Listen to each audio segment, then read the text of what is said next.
let's get started. So I decided to do this and share sort of my live research with everyone because, well, I got a request from someone. If you've followed any of the work that I do, you'll know I'm a fan of Quora.com.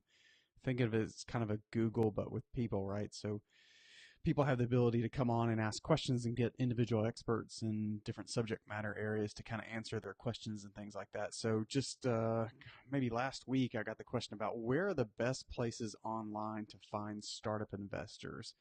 And I had a few resources that I shared with the person that asked the question, but then I thought this would be a really good topic to go a little bit deeper into. And so I wanted to do some of my own research as well. And, I'm going to be using that information for the Southbound Startup podcast that I'm going to be relaunching for season 5 here on March 5th.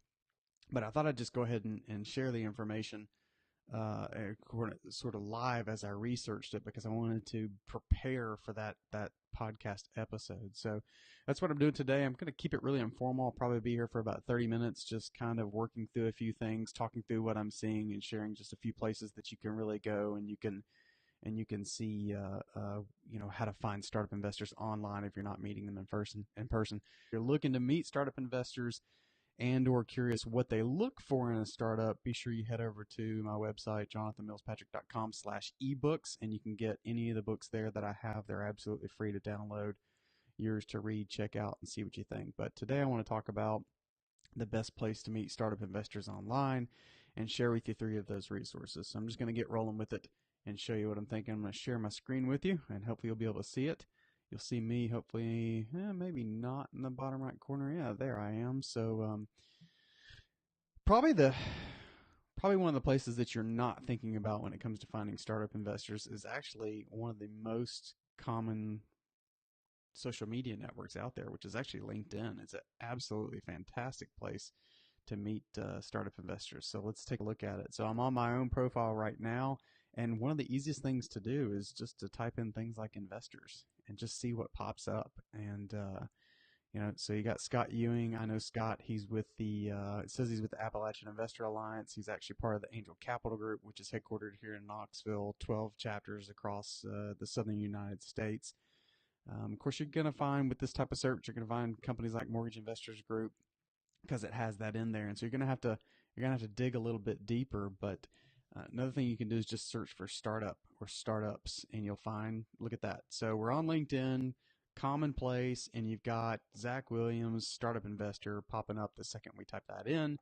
You got Steve here and Jim, and all these are startup consultants at different or venture investors at different places, right? And the list just keeps on going. Startup guy in Chattanooga, great, not too far from me. Somebody I probably need to get to know, so I'm going to click connect and just see what happens. Another investor, healthcare investor out of Knoxville. I don't even know Donald, so I'm going to try and connect with him. Probably should be adding a note to these, but I don't want to bore you guys with that as I go through it, so hopefully they'll accept. But you're looking at 10 different pages as I type in startup on a place like LinkedIn to meet startup investors. So these common social media networks are perfect to meet startup investors, and they're often overlooked. Now, what I'm not really talking about, I won't go into depth today about finding startup investors with these resources, is the idea that you can't just blanket send them invitations like I do. And I'm just trying to connect with these folks. I don't have an actual startup that's in the fundraising stage right now. I'm just trying to connect with people. But if you decided that Zach here is a perfect person for you to get to know, and after you do some research on him, you decide he might be the type of investor that invests in startups like yours and likes the area that you're in, the industry, has expertise, has value to add, you just send him a message, and reach out to him and say hello. And it's just a perfect way to meet investors. Doesn't mean that they're all going to answer. This is a lot like blind emailing investors through just regular email. You kind of have to give them a reason to connect with you. And one of the things I suggest you do is don't just reach out to these investors when you find them on any of the resources I'm going to show you today and say, hey, invest in my company. Get to know them a little bit. Study what they do. If they blog, read some of their blogs. And when you send them an email, send a comment about what you think about their blog articles that they're writing. Research the type of companies that they invest in and those types of things. And I'm going to show you here the second resource, which will help you do that. But don't overlook a resource like LinkedIn. Twitter is another good one where you can go in and research and just type in startup to startups and see what type people are talking about those type things. Again, it's not just about finding them, it's about building a relationship, getting to know them before you hit them up for money. But again, tonight is really all about the top places to find startup investors online, and frankly, LinkedIn is one of those. The reason I like it over places like Facebook, Twitter, Instagram, Snapchat, all of that is, of course, LinkedIn is all about business, and so they're on here. They expect it to be about business. And so if they're saying they're a startup investor, there's probably a reason they're listing that out there, right? They're looking for companies to invest in. Again, you got to be careful how you go about grading them, but there's a reason that they're saying all that to you right now. So, you just want to think about those types of things. So LinkedIn, great resource. It's just all about how you use it, grow your network, reach out to these folks, get to know them. And one of the best things that I recommend people do is not just about asking them if they'll invest in your startup or other startups. It's just asking them, who do you know that might be interested in a startup like them, like yours, like mine, right? So I'm in the blockchain space. Hey, Zach, read your blog post on blockchain. Really interesting thoughts there. I have a blockchain startup. I'm just curious, what groups do you think will be great for me to reach out to with my idea? And he may come back and say, hey, mine's perfect, or I'm perfect for this type of thing. Send me over your pitch deck. Or he may say, have you thought about XYZ Capital over here? Maybe Faster Capital down here with Jim is a perfect resource for that type thing. So LinkedIn, absolutely a great resource for connecting with these folks, build relationships, and being able to reach out to them. Now, the second one I want to talk to you about is I've used for quite a while is Crunchbase. If you're not familiar with it, it's at crunchbase.com. You can see the URL right here. I like to use Crunchbase for research. So you can research all kinds of things, and I'm already signed in. You can see I've got my profile over here. I've got a free account. I have considered upgrading because there's more advanced reporting that comes with the upgrade, and I want to use that for what I'm doing with Southfound in terms of researching funding rounds for startups in the southern United States. But there is a free you can use it free, and you can see there's all kinds of great information in here. You can see that there is all these insights and articles. Here's some activity. So there's been 279 funding rounds that Crunchbase has tracked for a total $7.4 billion just within the last week. Here's some acquisitions. You can see some lists down here. So funds raised, the unicorn list. Here's some profiles of some companies that are trending, some featured funding rounds, and so all kinds of great information on crunchbase.com. I highly recommend setting up a profile, adding your startup to it, and that type of thing. Now, here's the thing to understand about Crunchbase is you can research companies by investors. You can research by category. You can research by location. You can research by amount of funding. So it's a great resource for finding what investors are out there in the first place. I'm going to scroll back down. I don't know if you caught it here, but just within this homepage on my dashboard when I signed in, featured funding rounds. Look at these investors that are listed here. Now, these aren't individual investors, right? They're not individual angel investors. These are mostly venture capital firms, private equity firms, those type things. But so, Sequoia is well known. Sequoia Capital, this is the India division. So I'm just going to pick one. We're going to take a little bit of a chance and see what we get. Let's say I get in here and I've researched these companies, and I'm in the auto space. I may think to myself, all right, well, let's find out a little bit about NPR Technology Ventures. So let's just head there and see what we know about them. Now, some of these companies have filled out their profiles quite well. Some have not, but again, it's just a good starting place. So they've had an exit that they've listed, and doesn't sound like they're overly active, but they've made 2 different investments, and here are the investments themselves. It shows what series that they've been in. So if you don't know what that means, just go to my blog and search. You'll see where I talk about different series of fundraising. This Series A actually comes after a seed round, and then, of course, Series B comes after that. So you can use this type of information to determine if you were in the auto space, is MBR a great investor that you should research further and get to know the folks there. And I'm sure you can drill down more on that too. You can use it to think about, well, I'm in the seed round and these guys haven't shown that they funded a seed round yet, so maybe they're not appropriate for me, or I only need $700,000. It looks like with the $7 million amount they've pumped in that they like to go into a company at a later stage. So these guys just aren't going to be right for me, so I might go back. Might come over here and check out some others. Let's see. I've heard of Right Click Capital so far, so let's take a look at these guys. All right, so a heck of a lot more information, right? 5 exits, lots of details. Now they're in the Asia Pacific area, the APAC area. Here's even some founder names. So look how deep with Crunchbase we're already getting into this information and what we can do with it. We've got a link to a URL, so let's just go check it out and see what their website looks like.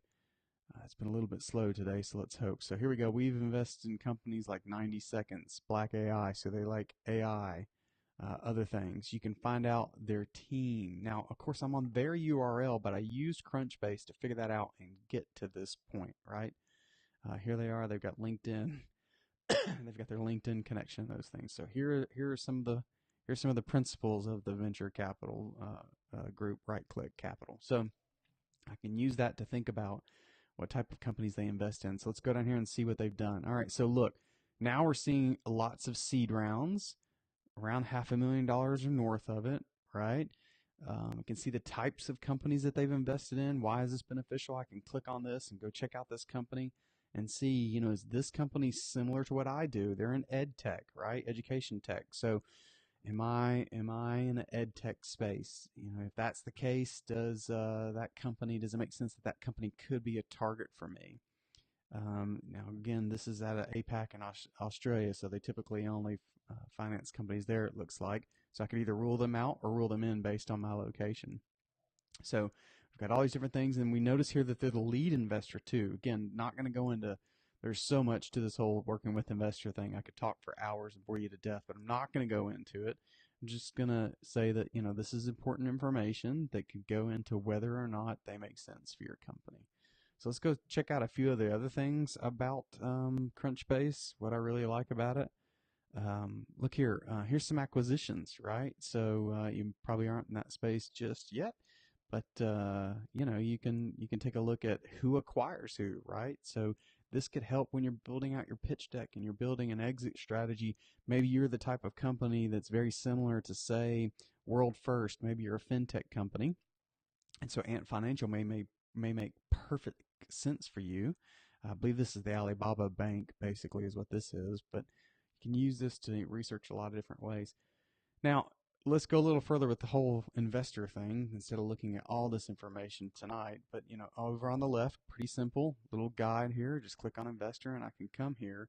And what's great about it is you can now, up here in the top right, you can see portfolio organizations, categories, and includes any. You can change some of these things, right? So you can change your search based on the type of investments they've made or the exits that they've made.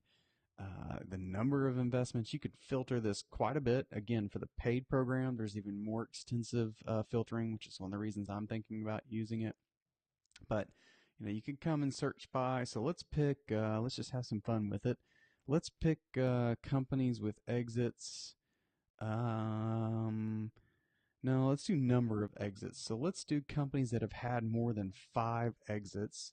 And let's also come in here and see if we can get it to cooperate and talk about investors that are angel groups. Let's do it this way. Let's say they've had 5 exits and they're an individual angel, so they're not part of a syndicate group or a group. They're doing this just themselves, and they like to invest in companies. So we got 5 different people popped up. You can see here they're promoting their complete platform, which again, depending on how often you're going to need this, for folks like me, it's going to be worth it for Southbound. But they at least gave me 5 to look at. You can see Fabrice here has made a whole bunch of investments. He's out of New York. Here's the exits he's had, and these 5 people fit the criteria that I entered in, and I can take these names, research them a little bit further, find ways to contact them. Matter of fact, I like Scott here. Let's click on Scott, see what we can learn about him. Scott's in San Francisco. He's part of Postmasters. He's a board member. He's had 36 exits. Look here, there's even ways to research him on social media. Not just research him, but connect with him, get to know him, see the things he posts on, maybe have some exchanges here or there with him, instead of just jumping right to getting him to raise money. Now I can see the type of companies that he's put money into and what level he's been involved at. And just much, much, much more I can learn about Scott and all these other investors. So Crunchbase, great platform. recommend you take a look at it. Again, there's a more advanced platform that you can pay for. I've clicked on pricing here so you can take a look at it. For $30 a month, you can get a lot of the advanced functionality. This enterprise level is probably going to be if you are a venture capitalist or a part of an angel syndicate or something like that. Most likely you're going to need that, but even pretty affordable for just your average startup looking to regularly research startup investors and learn more about them so that you can be intelligent in your targeting of them. All right, so first we talked about LinkedIn.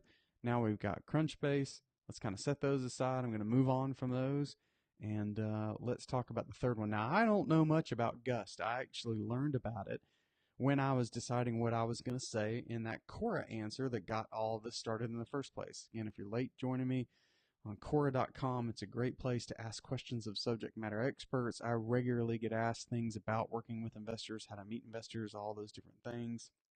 And the most recent question I got about investors was what's the best platform? And of course, I knew about LinkedIn, I knew about Crunchbase, and a couple of others that I'm not going to go into tonight. And I saw someone else answer, and they talked about Gust. So I decided to create a platform. I'm already signed in here with Southbound, the company, and I decided to check it out. Created my profile. I haven't completed it because, again, on Gust, I am not trying to raise money for any companies right now. But I did take a quick look at it earlier today just to see how it works. And it's a little bit like Crunchbase. I mean, you can see based on the limited information I've put into my profile, the platform is actually recommending investors to me. You can see the number of members. You can see the amount funded and those types of things. I tell you what, just for fun, I'm going to go to the Harvard group here, and we're going to learn about this together because I haven't dug that deep today. Okay, so here's something interesting. Now, on Crunchbase, I didn't see where I could just jump in and apply for funding, but Gust has that built in.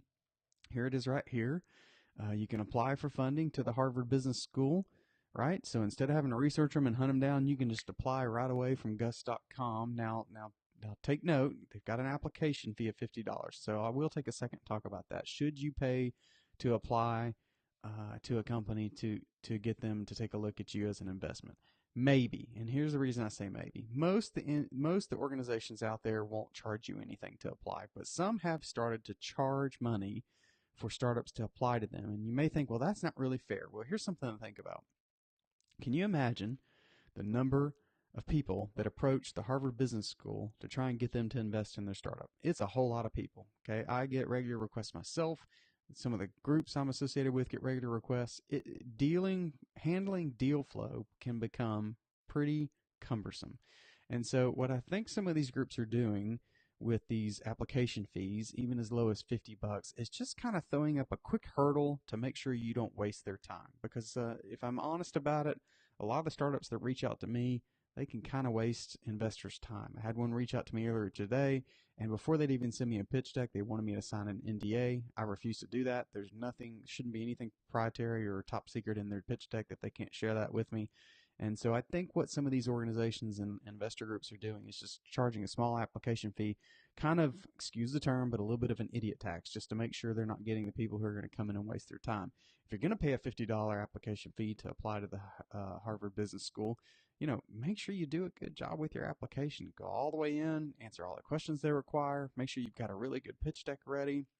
If you're going to spend that $50, make sure it makes sense. Hold on, if you're going to spend that $50 to apply with Harvard Business School, make sure that you've researched that investor group in the first place and make sure that the type of startup that you have is something that they've invested in the past. If you're in healthcare and the Harvard Business School has never invested in a healthcare group, I don't think that'd be the case, but this is an example. If you're in healthcare and they've never invested in the healthcare space, then you're probably wasting your time. Or if you need $50 million just to get an MVP, a minimum viable product, out in the marketplace, and the most they've ever invested in one round is, say, $1 million, then you're wasting your time. So back to the idea of just being intelligent with where you spend your time. So you can come in here. Again, you can use Gust.com to learn a lot about these companies. Look how great this is. So Harvard Business School, here's the example. We talked about healthcare. There it is. It's a preferred industry for them, so you can check that box. They like the type of space that our pretend startup was in. Biotech, clean tech. all these different things. Here's what makes them different. They offer some mentorship. Here's a little bit about their screening process and the type of investments that they like to make. So here we go. Angel investing financing rounds up to $1 million or more. So again, you need $50 million in our example. They're probably not the right place for you to go. They've even got a pitch night right here. So I imagine that you could go check that out. Rub elbows with them if you thought they were a good fit and you were in their area. You can also get on their mailing list. We're on Gust.com still, and same idea as we saw on Crunchbase. They've got their portfolio of companies.